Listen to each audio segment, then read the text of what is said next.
These games just got a bit more immersive. Welcome to WatchMojo.com, and today we're counting down our picks for the top 10 best game series that went first person. For more gaming videos, check out our new spin-off channel, Mojo Plays, for in-depth reviews, thoughtful video essays, detailed character origins, and insightful commentary. Mojo Plays, games smarter. For this list, we're taking a look at games that made the transition into the first-person perspective. Some of these may only have the first-person perspective as a mode they can toggle in between, while others have completely jumped to this point of view. From third-person, side-scrolling, or top-down to first-person, it's eligible for this list. I told you to stay out of here!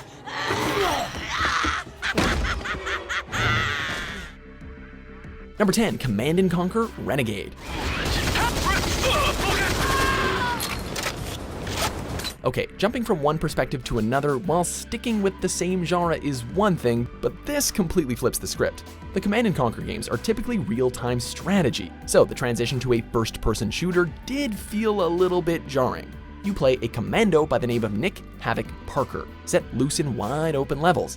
In the non-stop action, a plethora of weapons and vehicles and countless enemies to destroy are well worth it though.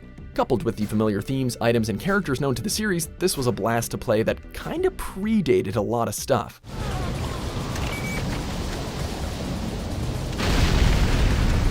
Number 9, PlayerUnknown's Battlegrounds.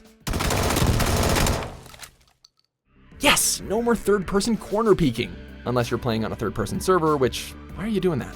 While the game initially allowed you to toggle between third and first person, servers were later added that restricted players to the first-person perspective, which actually changes the game significantly.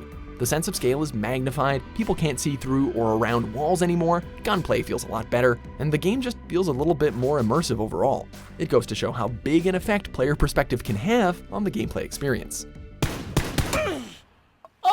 Oh! Number 8, Catacomb 3D.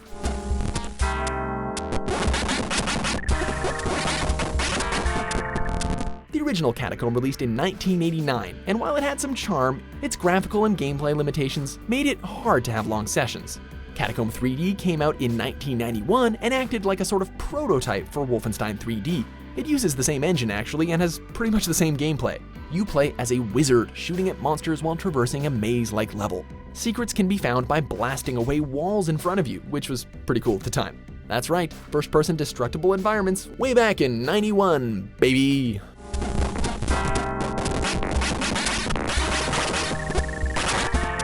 Number 7, SWAT 3 Close Quarters Battle. Police! Get down! Get down! Opening to the right. Clear by element. Don't let the name fool you. SWAT evolved from the series Police Quest, which was an adventure game in which, well, you guessed it, you play as a police officer, where one wrong move was always an instant game over. SWAT turned that into a point-and-click FMV, SWAT 2 turned it into a tactical shooter, and then SWAT 3 transformed it all into a highly strategic FPS. Instead of running and gunning, you can force hostiles to surrender and actually arrest them. But come on, nobody has time for that. Blast them, boys! Put your hands up! Over your head! Number 6, Grand Theft Auto 5. Got one of those bastards! The GTA franchise has never really been about realism, has it? What it does take pride in is its attention to detail, and of course, the fun factor. Both things are amplified immensely with the first-person view that Rockstar added with the re-release of GTA 5 for next-gen consoles. The great thing about this is you can turn it off and on the fly, so you never really have to commit to a fully first or third-person playthrough. You want to go back to third-person when you get into cover or enter vehicles? Dude, you're all set, no worries. You okay, homie? What happened? Guy bounced my wife is what happened. Number 5, Resident Evil 7 Biohazard.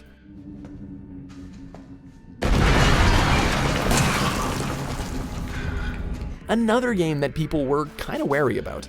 Resident Evil 7 took gamers by surprise on the announcement that it was gonna be first person. The static camera angles from the first few games in the series obscured views, amplifying the horror as you didn't really know what was coming around the corner. And 7's perspective change achieves much of the same effect. It steered the franchise back towards survival horror, limiting resources, increasing enemy difficulty, and having more fight or flight moments and, let's be honest, scares overall.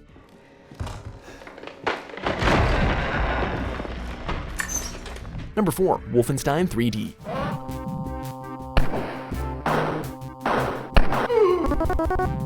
While it isn't the first FPS ever, it did set the standard and established many conventions that still persist today. Health and ammo pickups, secret areas, and new weapons are all here. What many gamers don't realize is that the original game in the series, Castle Wolfenstein, was actually an action-adventure game with stealth elements. Although you can be forgiven for not realizing this looking at footage because it looks really old, right? The change from this style to Wolfenstein 3D was all thanks to John Carmack and his innovative 3D game engine. The rest is history, dude.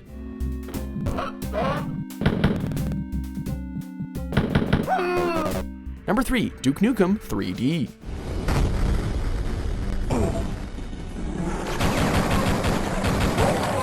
One of the very best parts about transitioning the Duke Nukem series from 2D platformer to 3D first-person shooter is that the developers could make a game that really stood out from the rest of the genre. Duke's personality was unlike anything seen in a video game before. His attitude and badassery come through as he blasts through aliens and tips strippers, or sometimes blasts through strippers too. Of course, this isn't enough material to justify its acclaim as an FPS. It succeeded based on its level design, varying enemies and environments, and a large arsenal of weaponry, all brought to life in the first-person perspective. Don't have time to play with myself. Number 2, Fallout 3.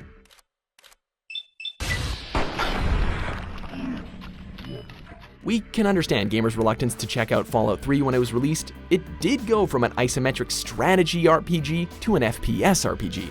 Oblivion with guns either got people excited or turned them away at the door. Those that did give it a go, though, were pleasantly surprised by the deep and rewarding gameplay it offered, partly thanks to its reinvention of the VATS system. Your stats and how you choose to level up dictates your success rate in basically everything, whether it be scoring critical hits, hacking terminals, persuading NPCs, or everything in between, basically. And hey, you can always switch to third person if you're not a fan of first.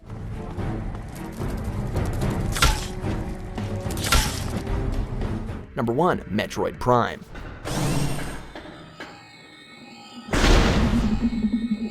Transitioning into a good FPS is one thing, but becoming one of the most acclaimed games in the genre in the process is an incredible feat. Despite the perspective change, Metroid Prime captures everything that made the side-scroller so brilliant. The grand sense of adventure, exploration, and scale completely absorb you in the world, and it cements Samus as a gaming icon.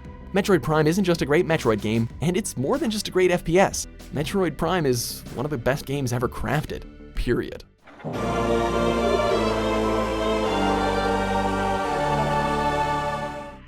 Do you agree with our picks? Check out these other great clips from WatchMojo and subscribe for new videos every day.